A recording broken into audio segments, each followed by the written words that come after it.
Hello, this is Lily, and today I'd like to discuss two small bronzes in our collection, and each one is coming from a different real powerhouse of bronze production in the ancient world. One from Sparta, from the mid-7th century BC, so quite early, and one from Etruria. So let's begin with this head of a goddess from Sparta. Now, bronzes are notoriously hard to light and photograph, and evidently film also, so I hope you can see some of the detail here, but I'll walk you through it. So this was probably originally part of a statuette, but also perhaps a utensil, because it has this tang here that might have connected it to a mirror or a vessel of some sort. But you can see it is a head of a goddess, and she wears this ornate polos crown with very, very fine incisions. She also has 3 locks of hair in sort of corkscrew curls, which is almost a even earlier style, recalling Daedalic sculpture. So 3 corkscrew curls remain, and she has this oval face, and the anatomy of the face is one of the reasons that we can really pinpoint this as a Lacedaemonian Spartan production. It's an oval face and with over-exaggerated almond eyes. And I think most remarkably, the nose and the lips have this almost applied quality, as if someone was really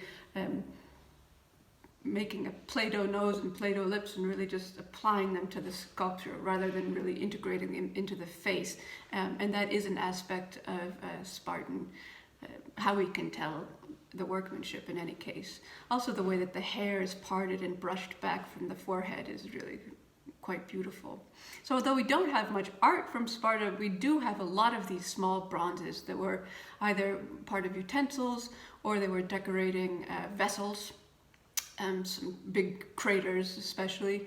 And this is really a remarkable really survival. And the provenance is quite interesting too. It belonged once to Herbert Kahn here in Basel and was later acquired by Professor Stibbe, Konrad Stibbe, who himself was a real expert in Spartan bronzes and evidently enjoyed this fragment enough to acquire it. The other example I want to show is from Etruria. It's Etruscan, and it's maybe my favorite piece in the gallery, but I've avoided discussing it because it's actually very hard to see. It's small, but the details are just terrific. I mean, this is a symposiast, so he's reclining at the banquet. Etruscans tended to be a bit more modest in terms of nudity and dress, so he is completely draped from the lower half down, and you can see the drapery in these broad folds here. He also is just charming in his expression.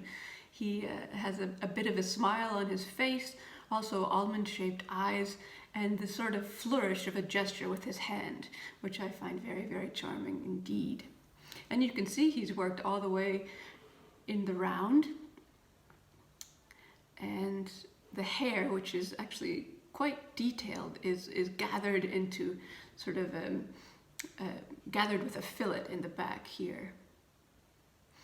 And now this was absolutely part of a vessel.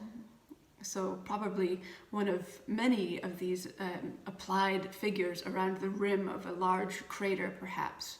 And one very strong indication, is here you can still see the remnants of tangs which would have attached it to the rim there. So this is another way to enliven vessels, rather than figurative art on Attic vases, for instance, but using small bronzes, animals, humans, just kind of non-figural decoration was a real way to kind of liven things up. So, also the provenance of this is fantastic. It was with Münzen Medaillen in the 50s, and yes. So I hope you've enjoyed this strange little discussion about bronzes.